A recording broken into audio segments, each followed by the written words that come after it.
Je, unamjua adui hatari anayezunguka kimya kimya ndani ya miili ya mamilioni ya watu duniani na kugharimu maisha ya watu? Hakuna dalili za maumivu makali wala homa ama hata dalili zozote zinazoonekana wazi kuwa mtu ana maradhi. Lakini taratibu maradhi haya ya kimya kimya huharibu moyo, mishipa ya damu, figo na hata ubongo. Adui huyu anaitwa presha ya juu ya damu ama shinikizo la juu la damu. Na hii ni TriGen Media.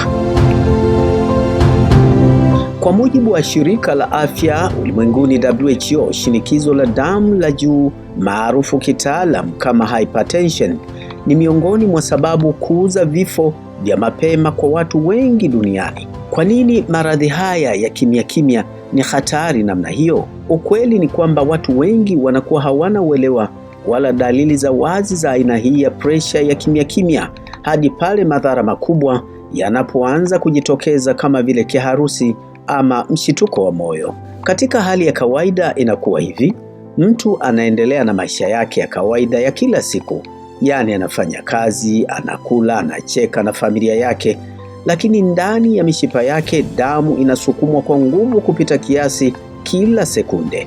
Kuta za mishipa zinachoka, moyo unalazimika kufanya kazi mara 2 zaidi ya kawaida. Wataalamu wanasema hali hii ikiendelea kwa miaka kadhaa, madhara yake huwa makubwa na wakati mwingine hayatibiki.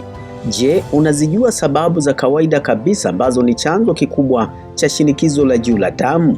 Baadhi ya vyanzo hivyo ni kama vile ulaji wa chumvi nyingi kupita kiasi, unene uliokithiri, ukosefu wa mazoezi, msongo wa mawazo, matumizi ya pombe kupita kiasi, lakini pia na hili ambalo huwezi lidhania kabisa kuwa linaweza kusababisha maradhi hayo, nalo limo ni migogoro ya kifamilia. Na katika miji mingi barani Afrika pia mabadiliko ya mtindo wa maisha yanatajwa kuongeza hatari hii, hasa kwa kundi la vijana ambao zamani hawakuonekana kabisa kuwa na dalili za kuathirika na tatizo hili. Jambo la kushangaza na kinachoshitua wengi zaidi ni kwamba ugonjwa huu hauna dalili za moja kwa moja zinazoonekana ama hata kubainika mapema, na ndio sababu za kupewa jina la muuaji wa kimya kimya. Wakati mwingine mtu anaweza kupata maumivu ya kichwa, kizunguzungu ama mapigo ya moyo kwenda kasi, lakini mara nyingi hakuna onyo lolote la kimwili. Na hii ndio sababu wataalamu wa masuala ya afya ulimwenguni wanashauri sana kufanyika kwa vipimo vya mara kwa mara, hata pale mtu unapohisi afya yako iko sawa sawa kabisa. Tatizo hili mara nyingi limechangia sana watu wengi kupatwa na kiharusi, shambulio la moyo, kushindwa kwa figo kufanya kazi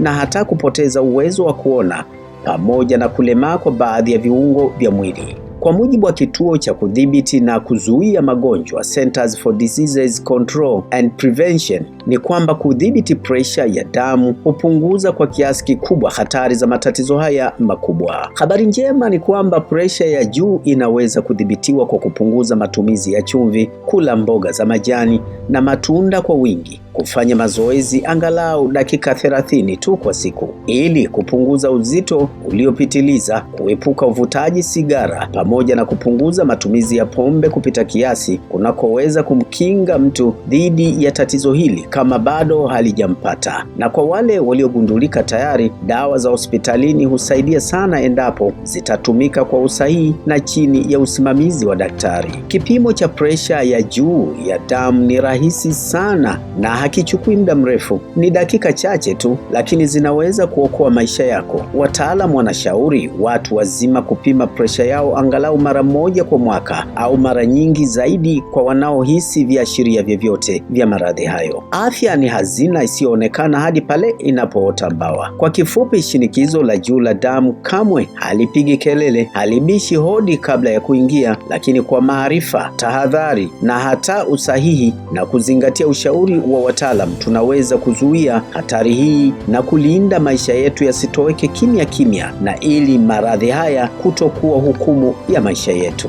Swali tunalosalia nalo ni moja tu: je, umepima presha yako hivi karibuni? Jibu nalo mwenyewe, na hii ni TriGen Media.